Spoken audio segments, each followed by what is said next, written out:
The call came at 10:17 on a Tuesday morning, while I was checking the color proof for a restaurant menu.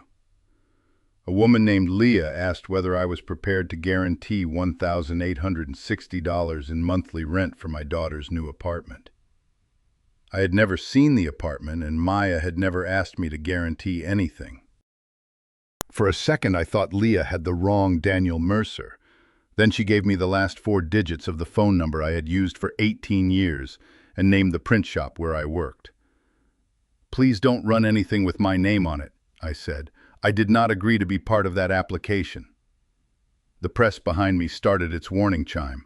600 menus were waiting for my approval, but I stepped into the loading alley and asked Leah to tell me exactly where the application stood. That was the habit I had learned after 26 years in commercial printing. Before ink goes on paper, you stop. You read what is actually there. You do not approve the version you hope somebody meant to send. Leah said the apartment company called proposed guarantors before ordering its screening reports. Mine had not been ordered. There was no lease, no guarantee, and nothing signed in my name. She marked me unverified and paused the application. The relief should have been the whole feeling. It was not. "Who entered me?" I asked, although I already knew. "The applicants are Maya Mercer and Colin Reeves." Maya was my only child. Colin was the man she planned to marry the following spring. I knew they wanted the pale brick building near the Greenway. I did not know my name had become part of their plan. I wrote the application number on the back of the menu proof and asked Leah to repeat that no report had been pulled. Then I thanked her for calling before she did anything else. Maya answered on the second ring. "Dad, I'm at work. A property manager just called me." "Okay," she said. Not, "What property manager?" Not, "Why would they call you?" Just, "Okay." "Before you say anything," she added, "please don't tell Colin. She says I'm listed as a guarantor." "It's not what it sounds like. It sounds like my name is on an application I never saw. I was going to ask you." I looked through the alley door at the press operator waiting beside the control panel. I held up one finger. At work, one finger meant, "Give me a minute." With Maya, I had spent much of her life using that same gesture to mean, "I will handle it." "The manager has paused it," I said. "Nothing was run." Maya let out a breath so quickly that I understood she had known there would be a screening. "Then it's fine. I'll explain it to her. Just tell her you forgot we talked about it." I stared at the handwritten application number. We never talked about it. "I know. Tell her there was a misunderstanding."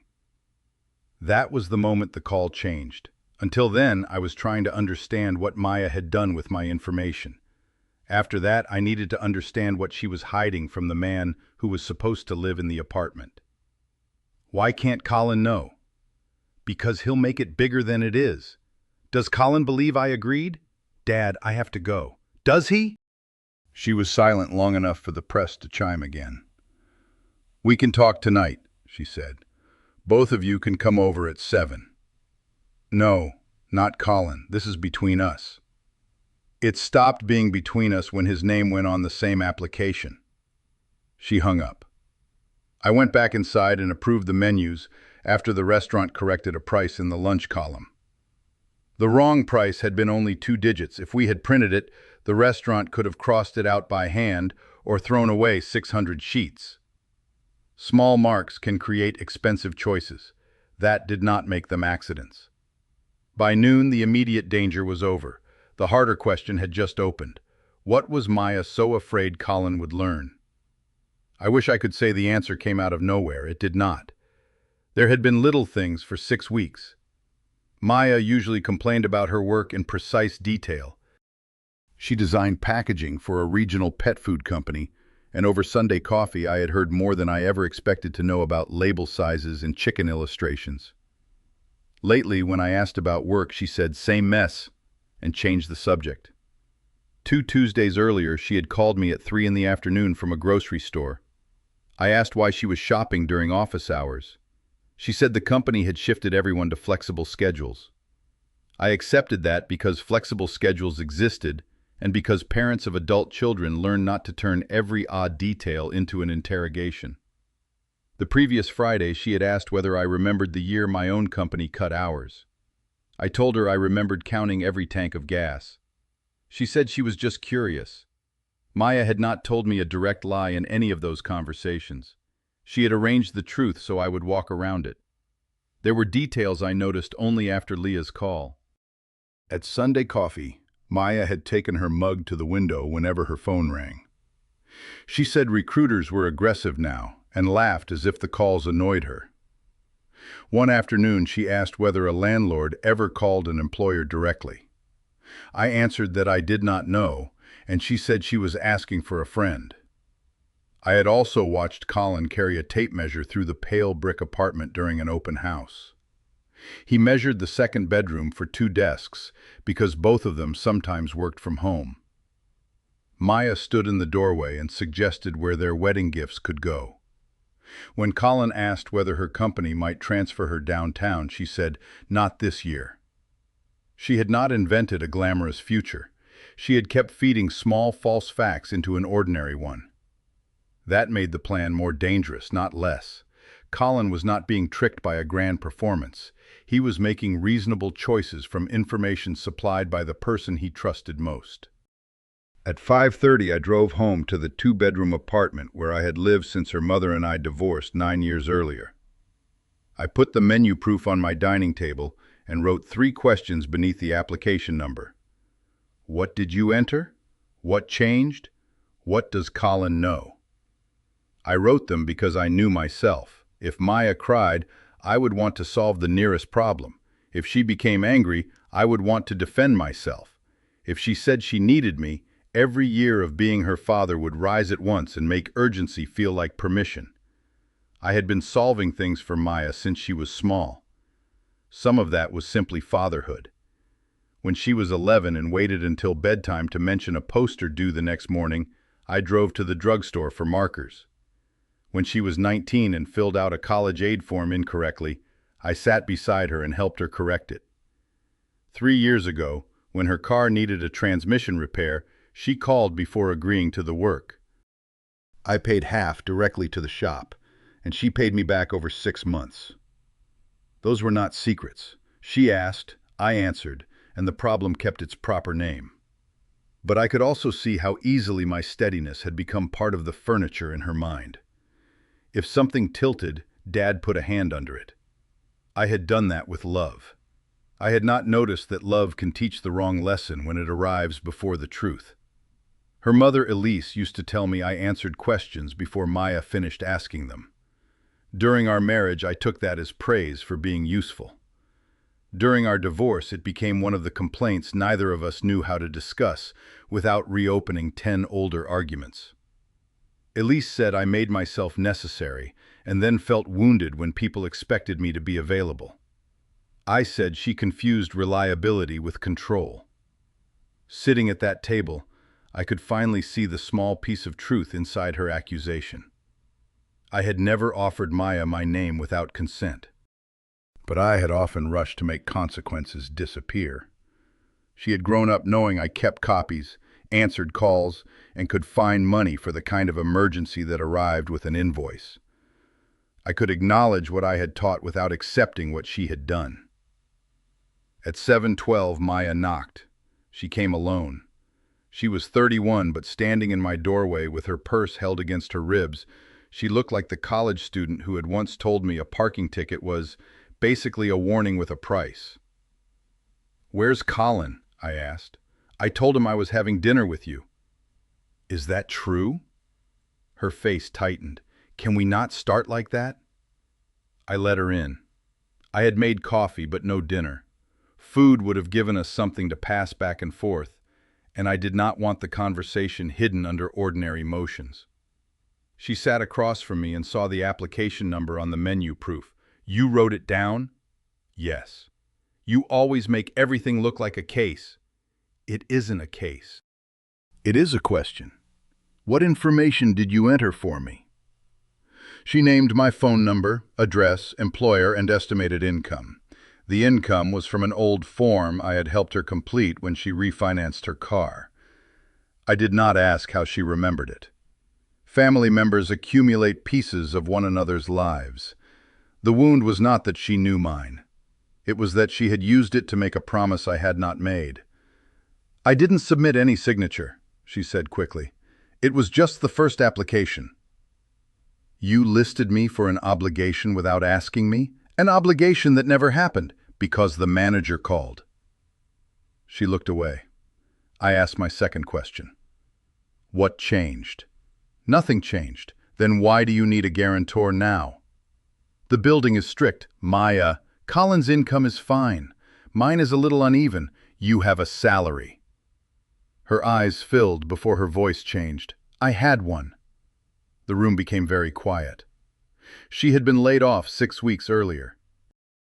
The company lost a major account and cut 9 people. She received a small severance payment and had enough savings for a couple of months. She had applied for jobs every weekday. She had taken 2 freelance projects and 1 short contract that fell through. Colin knew none of it.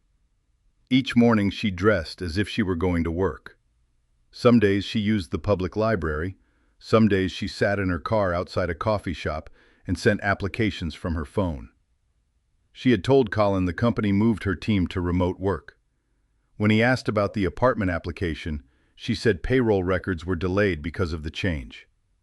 I listened until she stopped. "Why didn't you tell him?" "Because we finally had a plan." Her voice rose. "The apartment, the wedding, everything was finally moving. Colin worries about money before anything has even gone wrong." "Something did go wrong. You lost your job." "That wasn't my fault." "No, it wasn't." She blinked. She had prepared herself to defend the layoff. I did not blame her for it. "What you did afterward was your choice," I said. She pushed back from the table. "You think I wanted this? I have sent 80 applications. I wake up sick every morning. Colin has been talking about the second bedroom like it's already ours. I thought if we got approved, I would have time to fix the rest." "By using my income?" "Only on paper. I knew you would help if it came down to it." There it was. Not greed. Not a plan to leave me with years of rent. Something more familiar and, in its own way, more painful. She had taken my future yes and spent it before asking. "You didn't know," I said. "You assumed." "Would you really let me lose the apartment over a phone call?" I looked at my 3 questions. We were ready for the third. "What does Colin know?" "I told you." "Does he believe you still work at Bell and Finch?" "Yes." "Does he believe the income on the application is yours?" "Mostly." "There is no mostly on that question." She covered her face with both hands. "I just need a little time." When she looked up, she asked me to guarantee the lease until she found a job. She said the word properly now. She asked. Under different circumstances, that request would have deserved its own answer. But it came bundled with a condition she did not say aloud. "Help me preserve the lie." "No," I said. She went still. "I will not guarantee this apartment. I will not tell the manager we discussed it. And I will not help you keep this from Colin." "So you're choosing him?" "I'm choosing not to make a decision for him." "You barely know him." "I know he signed an application based on information he believes is true." "He'll leave me." "He may. He may not. That has to be his choice." Her chair scraped the floor. "You make it sound so clean." "It is not clean. It is simple." "What's the difference?" "Simple means I know what I must not do. It does not mean doing it will feel good." That was the closest I came to a speech. I did not feel wise. I felt like a father watching his daughter stand at the edge of a consequence and refusing to pull her backward by telling another lie. I told her I would sit with both of them while she explained. I would answer any question about my part. After Colin knew the full truth, we could discuss what help I was willing to offer. I did not promise money. I promised a conversation in which nobody was being managed from another room. Maya stared at the application number as if it had betrayed her. "If you loved me," she said, "you would give me 1 week." "If I give you 1 week, what happens at the end of it?" "I could have a job." "And if you don't?"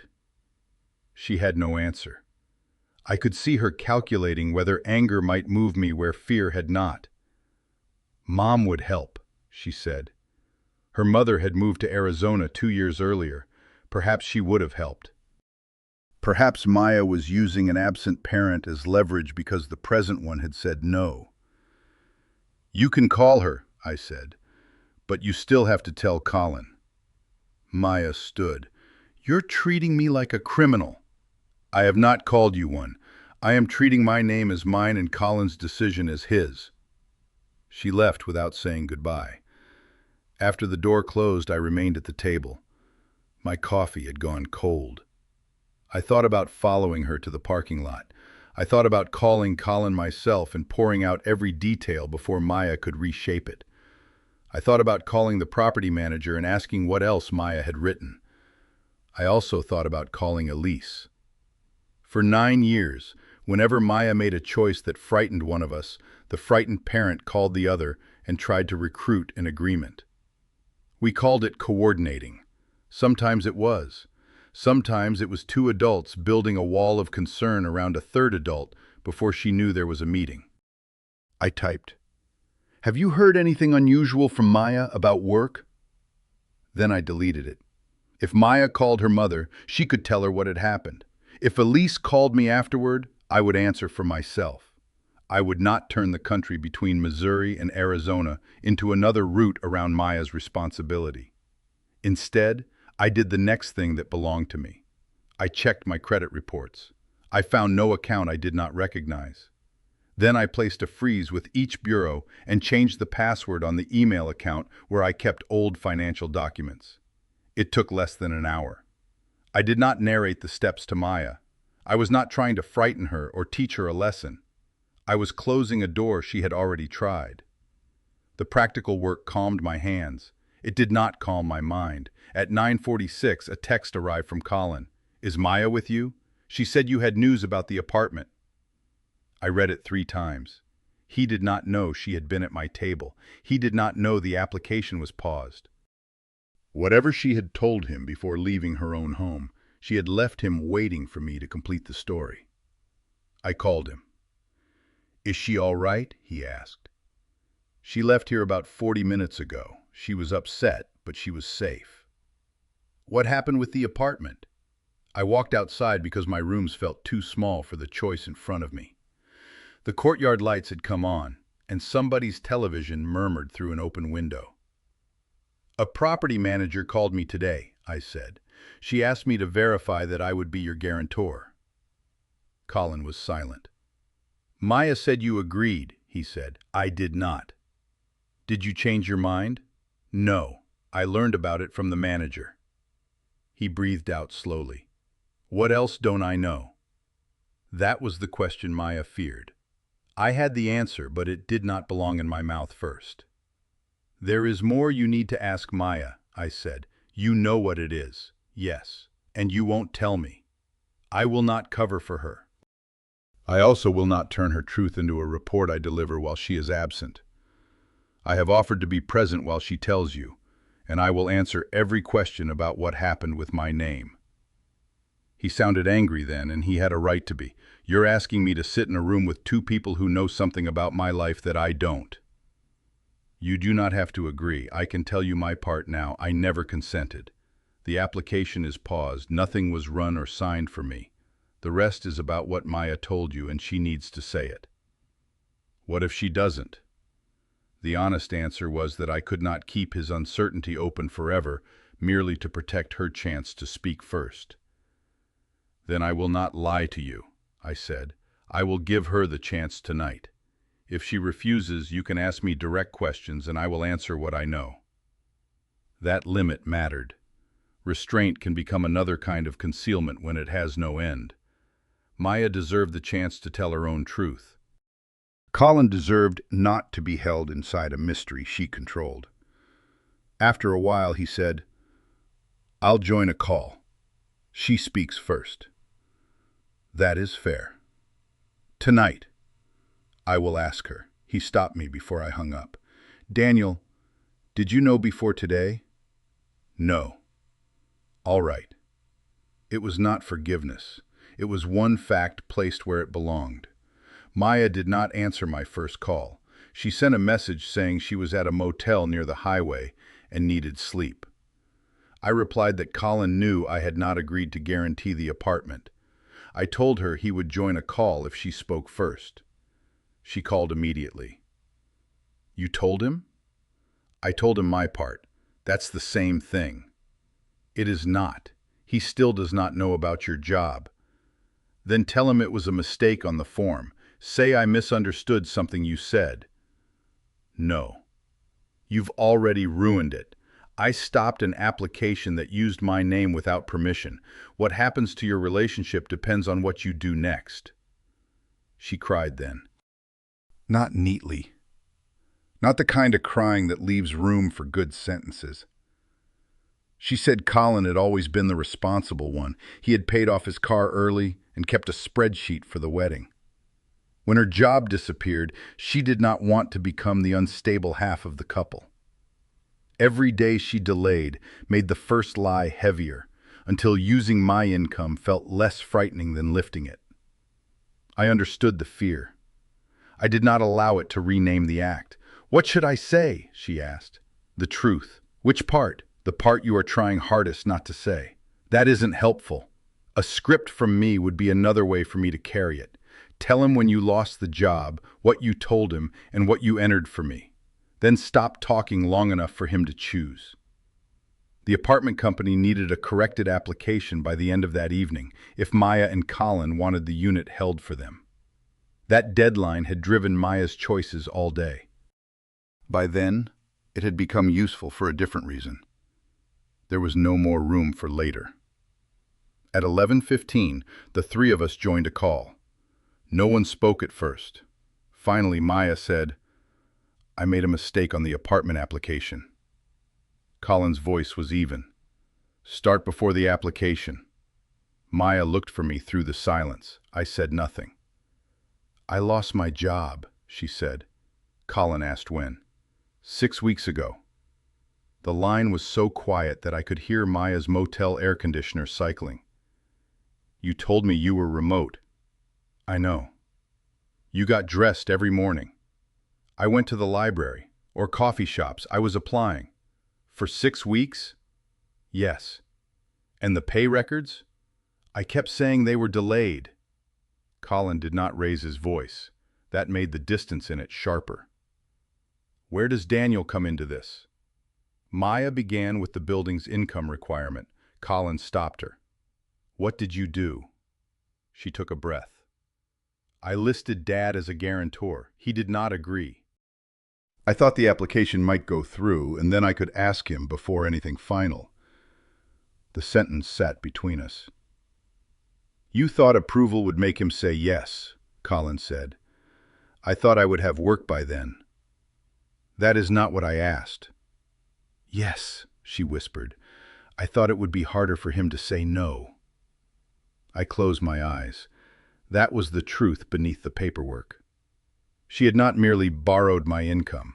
She had tried to use momentum as pressure. Colin asked me whether anything had been run in my name. No, I said. The manager called first.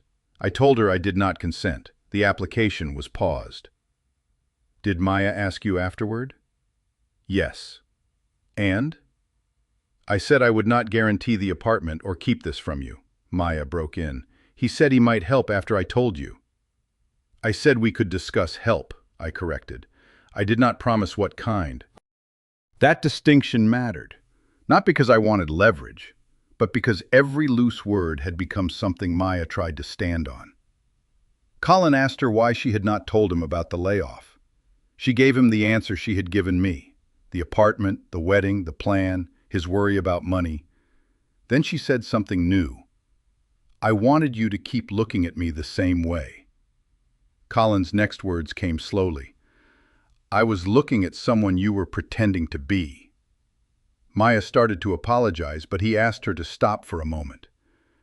"I need to decide what I think without you explaining what I should think." That was the choice I'd been trying to preserve for him. Hearing him make it did not feel like victory. It felt like watching a door close while my daughter stood on the wrong side. Colin said he would not continue the apartment application. He did not know whether he would continue the engagement. He would stay with his brother for a while. Maya could keep their current apartment through the end of its month-to-month term, but he would not sign anything new until they had separated their money and spoken honestly about what had happened. Maya said, "You're ending everything over one application?" "No," he replied. "I'm stopping one application because I no longer know what it represents." Then he asked whether she had used anyone else's information. She said no. He asked me whether I believed her. "I do not know," I said. "I checked what belongs to me. You should make your decisions from what you can verify and what she does next." It would have been easy to say I believed my daughter because I loved her. It would have been easy to say I did not believe her because I was hurt. Neither answer would have given Colin the certainty he wanted. The call ended without a plan for the wedding, without forgiveness, and without anyone feeling relieved. I stayed on the line after they disconnected, listening to the empty sound until my phone returned to the home screen. For most of the night, I moved between two thoughts. One was that Maya had finally spoken plainly. The other was that she had done it only when every easier exit had closed. Both were true. At 3 in the morning, she sent me a message. I told him, "Are you happy?" I did not answer until daylight.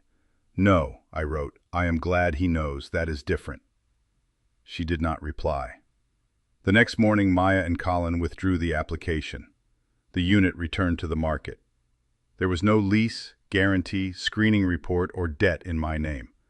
The apartment with the pale brick and wide kitchen island went to somebody else. For Maya, that loss was visible. She had measured the second bedroom. She had saved pictures of green cabinets and a small balcony. For Colin, the lost apartment was evidence that the life they had discussed could not continue on unshared facts. For me, the visible consequence was quieter. My daughter stopped calling. Colin collected clothes from their current apartment while Maya was out. He left the furniture because they had bought most of it together, and he did not want one angry afternoon to settle every ownership question. Maya told me this later. At the time, all I knew was that her location sharing vanished from the family account and the Sunday coffee invitation went unanswered. I had not relied on that little dot to know where she was. Still, seeing the blank space unsettled me.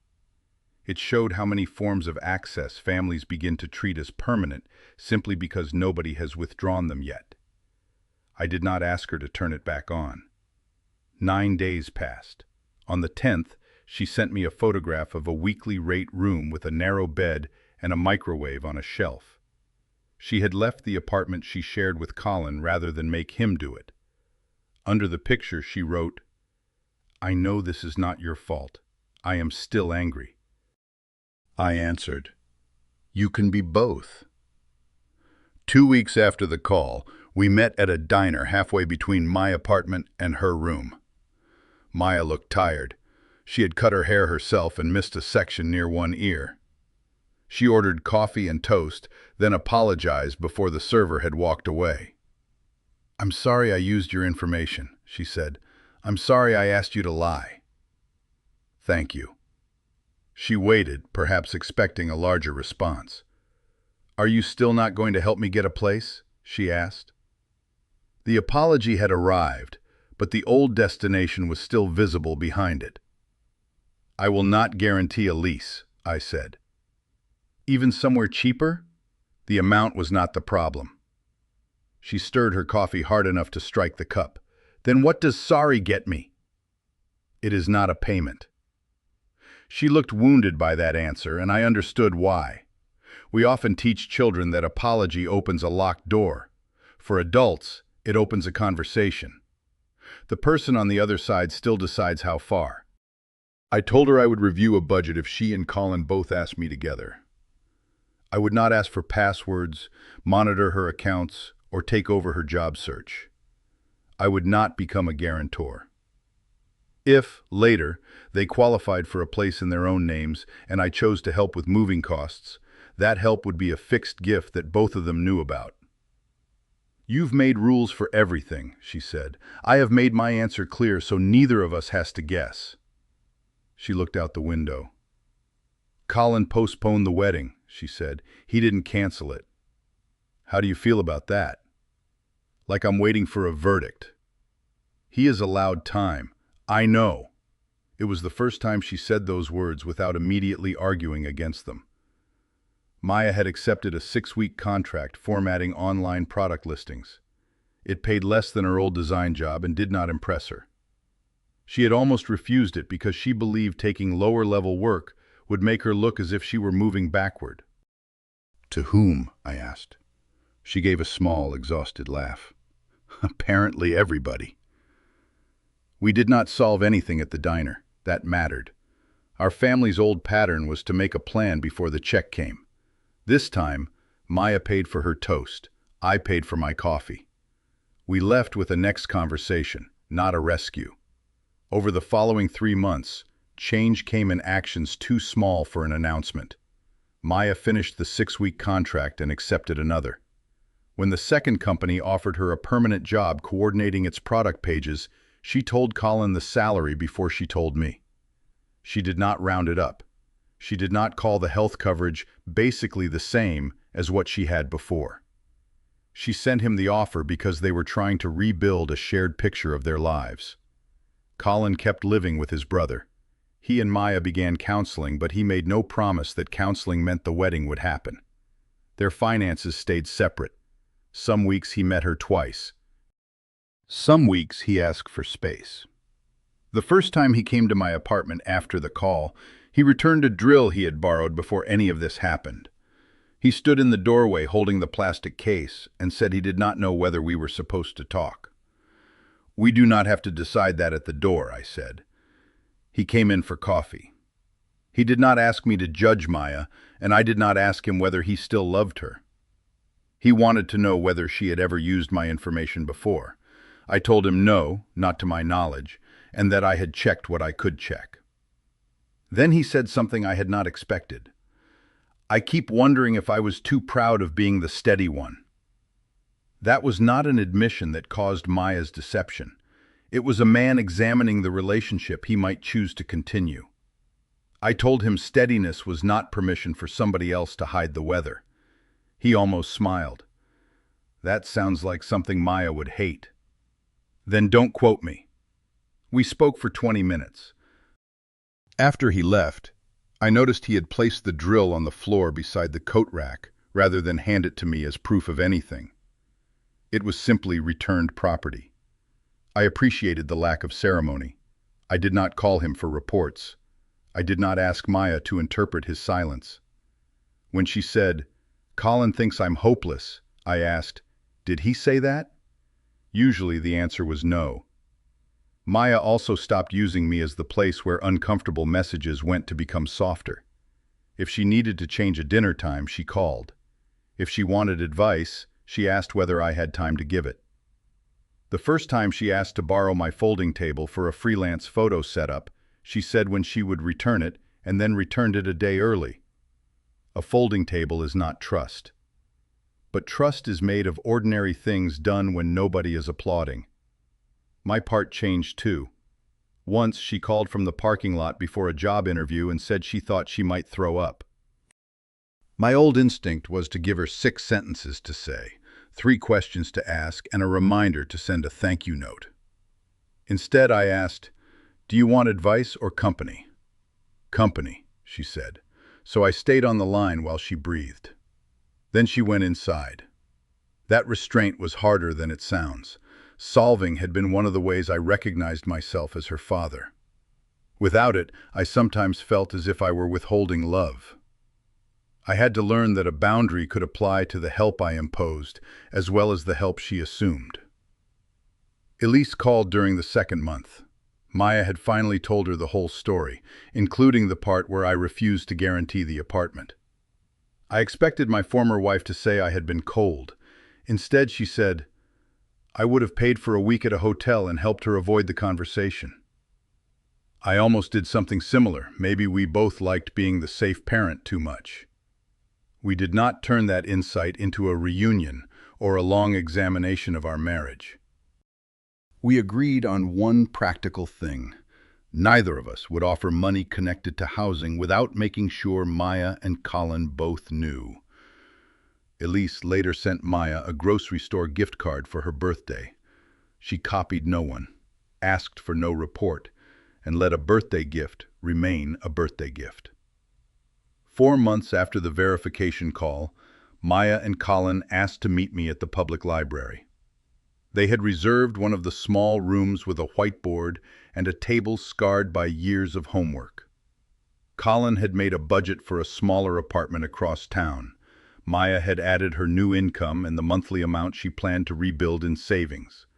They had left the wedding line blank. We're not setting a new date yet, Colin said. Maya nodded. She did not explain his choice for him. The new apartment had 1 bedroom, no island, and a view of a parking lot. It was within what they could afford on Colin's income and Maya's new salary. They had already been approved in their own names. Then why are you showing me? I asked. Maya looked at Colin before answering, not for permission, but to make sure they were having the conversation they had agreed to have. Moving will use most of what I have left, she said. We are not asking you to sign anything. We want to know whether your offer to discuss moving help was real. It was.